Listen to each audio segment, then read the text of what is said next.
ओम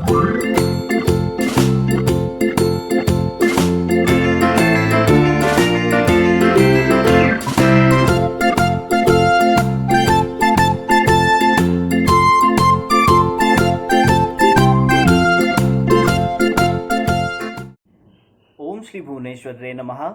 ओम श्री गुरवे नमः। तो हेलो फ्रेंड्स, कैसे आप सभी लोग। आप सभी का एक बार फिर से बहुत बहुत स्वागत है मेरे यूट्यूब चैनल वैदिक एस्ट्रोलॉजी एंड वास्तु में। तो आइए आज हम जानते हैं कि कौन सा डायरेक्शन, किस डायरेक्शन की ओर, किस दिशा की ओर सर करके सोना बहुत अच्छा माना गया। तो हम सभी लोग जानते हैं अपने 4 डायरेक्शंस के बारे में, लेकिन एक थोड़ा सा ऊपरी जानकारी आप ले लीजिए कि वास्तुशास्त्र के अनुसार हमारे टोटल 16 डायरेक्शंस हैं।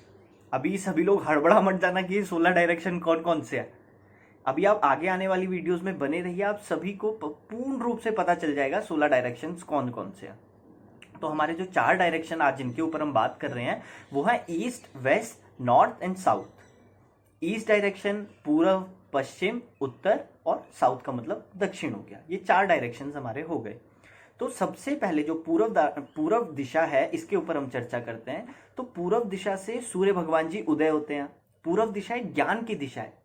तो जो बच्चे अभी पढ़ाई कर रहे हैं, जो बच्चे किसी भी कोचिंग वगैरह में जाते हैं, गवर्नमेंट ट्यूशन ले रहे हैं, गवर्नमेंट जॉब्स के लिए अप्लाई करना चाहते हैं या कुछ भी ऐसे काम कर रहे हैं जो पढ़ाई से रिलेटेड हैं, वो सब के सब पूर्व दिशा की ओर सर करके सोएं। वेस्ट डायरेक्शन को न्यूट्रल डायरेक्शन बोला गया। अगर कोई आपके पास ऑप्शंस नहीं है तो आप वेस्ट की साइड सर करके सो सकते हैं, लेकिन ये लास्ट है।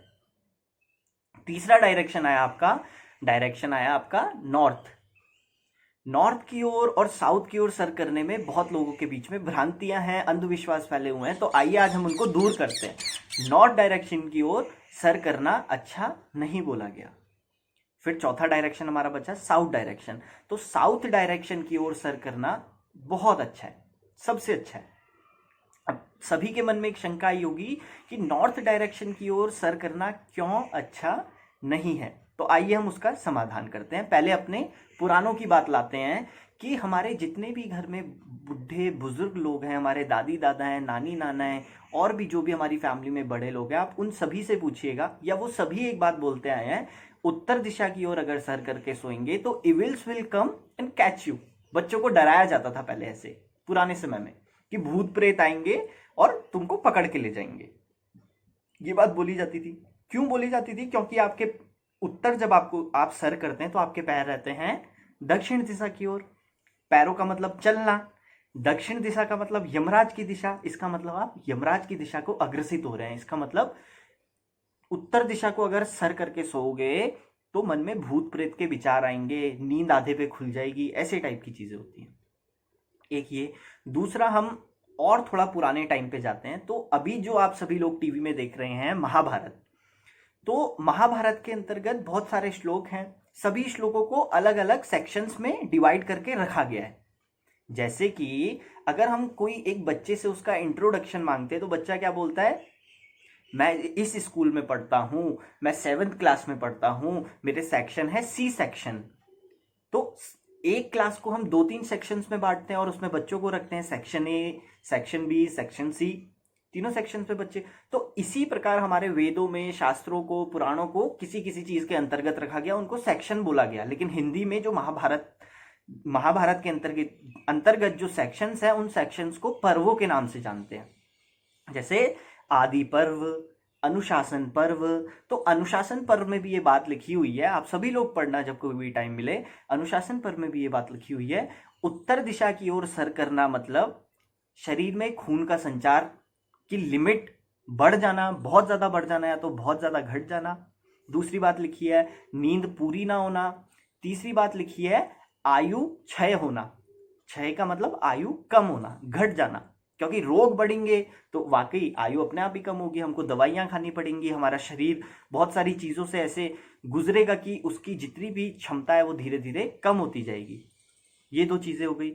अब हम तीसरी चीज और जानते हैं जो आप सभी के लिए बहुत इंपॉर्टेंट है, बच्चों के लिए, बड़ों के लिए, बुजुर्गों के लिए। वो ये है कि हम सभी लोगों ने एक शास्त्र पढ़ा है जिसको हम भूगोल बोलते हैं, और अगर हम इंग्लिश में जाने तो हम उसको बोलते हैं ज्योग्राफी। ज्योग्राफी सभी ने पढ़ी है। ज्योग्राफी में होता है कि अर्थ है, अर्थ है, जो हमारी पृथ्वी है, उसको जो बीच से एक लाइन काटती है उस लाइन को बोलते हैं हम लोग इक्वेटर। इक्वेटर के ऊपर हो गया आपका नॉर्दर्न हेमिस्फेयर, इक्वेटर के नीचे, पीछे आप डायग्राम में देखते रहिए, इक्वेटर के नीचे हो गया आपका साउदर्न हेमिस्फेयर। वेदों में, शास्त्रों में, पुराणों में, वास्तुशास्त्र में जो हमारी बॉडी है इसको भी डिफाइन किया गया है। इसका जो ऊपरी पार्ट है, हमारा जो सर वाला हिस्सा है, इसको हमने क्या बोला है, ये है आपका नॉर्दर्न पोल। जो पैर वाला हिस्सा है ये है आपका साउदर्न पोल। ठीक, नॉर्थ पोल और साउथ पोल। नॉर्थ पोल ऊपर वाला भाग, साउथ पोल नीचे वाला भाग। अब जो पृथ्वी है वो जो इक्वेटर से ऊपर का है वो है नॉर्थ पोल, इक्वेटर से नीचे का है वो है साउथ पोल। अब आपने एक चीज जरूर देखी होगी, बच्चों ने भी, बचपन में तो सभी लोग खेलते भी थे, कि दो मैग्नेट्स को रखते थे। हर एक मैग्नेट का एक नॉर्थ पोल और एक साउथ पोल होता है। पोल मतलब किनारा, नॉर्थ पोल और साउथ पोल होता है। यहाँ पे दो टाइप के फोर्सेस आते हैं, आप सभी लोग जरूर इस बात को ध्यान दीजिएगा। दो टाइप के फोर्सेस आते हैं, एक होता है फोर्स ऑफ रिपल्शन। उसमें क्या होता है, अगर नॉर्थ पोल है तो ये आपस में कभी मिल नहीं सकते, सभी लोग जानते हैं। ये अगर पास लाए तो दूर हो जाएंगे अपने आप ही, क्योंकि रिपल्शन, प्रतिघर्षण का बल है। ठीक, और अगर नॉर्थ इस साइड है, इस साइड वाला साउथ है, तो ये आपस में मिल जाएंगे। इसको बोलते हैं फोर्स ऑफ अट्रैक्शन, आकर्षण का बल। दो बल हो गए, प्रतिघर्षण मतलब रिपल्शन का बल, ठीक, आकर्षण मतलब अट्रैक्शन, अट्रैक्शन का बल। दो बल हमने पढ़ लिए। अब क्या होता है, आपकी बॉडी का जो सर है वो है नॉर्थ। इसको अगर आप नॉर्थ में रखोगे तो जो पृथ्वी का भी नॉर्थ है ना, पृथ्वी का भी नॉर्थ पोल है, वहां से मैग्नेटिक फील्ड्स नीचे आएंगी। जब वो नीचे नीचे आएंगी आपके सर के आसपास आके रुक जाएंगी, और यहाँ पे एक बल बनेगा, रिपल्शन बनेगा, जिससे वो आपकी बॉडी में अच्छे से एंटर नहीं हो पाएंगे, और यहाँ पे ऐसे ऐसे ऐसे ऐसे वो पीछे जाएंगी, आगे आएंगी, फिर पीछे जाएंगी, ऐसे टाइप की चीज घटेगी। फिर वो जबरदस्ती जैसी अंदर बॉडी में जाती है तो क्या करेगी, बीपी की परेशानी, ब्लड से रिलेटेड दिक्कत, बॉडी में आयरन से रिलेटेड दिक्कत, ये सारी की सारी दिक्कत आएगी। ठीक, और अगर वही नॉर्थ डायरेक्शन में अगर आप पैर कर दो तो क्या होगा, ऊपर से नॉर्थ से आ रही है, पैर आपके मैंने बताया साउथ थे, साउथ से वो डायरेक्टली एंटर होके पूरे शरीर से बाहर निकल जाएंगी जो मैग्नेटिक फील्ड्स हैं। तो एक ये सिंपल सा लॉजिक है, सिंपल सी चीज है। इसी कारण, इसी चीज को ध्यान में रखते हुए हमारे प्राचीन ऋषि मुनियों ने वेद पुराणों में इस सभी बात को लिख दिया था कि किस दिशा की ओर सर करके सोए, कौन सी दिशा ज्यादा अच्छी है, कौन सी दिशा को उन्होंने प्रेफर किया सर करके सोने के लिए। बच्चों के लिए, गृहस्थ आश्रमियों के लिए, बच्चों के लिए कर दिया ईस्ट डायरेक्शन को, जो गृहस्थ आश्रम में है, जिनकी शादी उदी हो गई, उन सभी के लिए कर दिया साउथ डायरेक्शन को।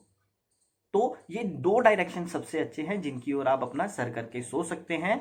ऐसे ही छोटी मोटी चीजों को और भी अपनी संस्कृति से जुड़े रहने के लिए, ज्योतिष, वास्तु और भी बहुत सारी चीजों से जुड़े रहने के लिए आप हमारे चैनल के साथ बने रहिए। आप सभी का बहुत बहुत शुक्रिया, बहुत बहुत धन्यवाद। Thank you. जय माता दी।